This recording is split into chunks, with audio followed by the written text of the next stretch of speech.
PCR, hidung kita dicolok-colok. Kita udah vaksin sampai demam-demam. Polisikan silahkan. Silahkan polisikan.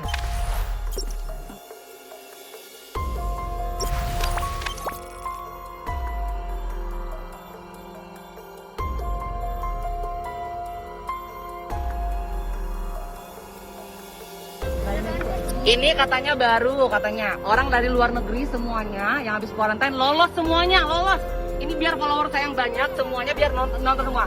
Saya posting sekarang di YouTube semuanya saya posting ya. Ini orang dari luar negeri semua lolos, nggak ada surat pengantar, surat kerja nggak perlu. Kita yang orang Indonesia dipersulit. Gunanya vaksin buat apa? Gunanya vaksin buat apa?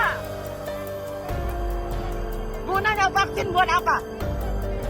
Ibu yang nggak punya otak, mempersulit negara, tau nggak? Sekarang negara itu udah susah. Jangan dibuat susah lagi, tau nggak? Syaratnya udah ada, PCR, hidung kita dicolok-colok. Kita udah vaksin sampai demam-demam.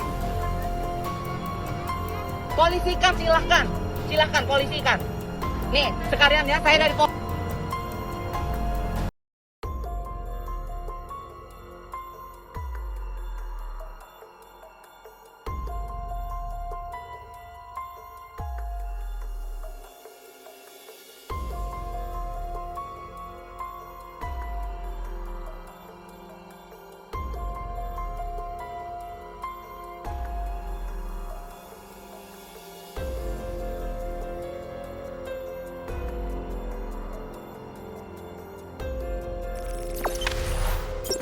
Jangan lupa subscribe, share, komen, dan like ya.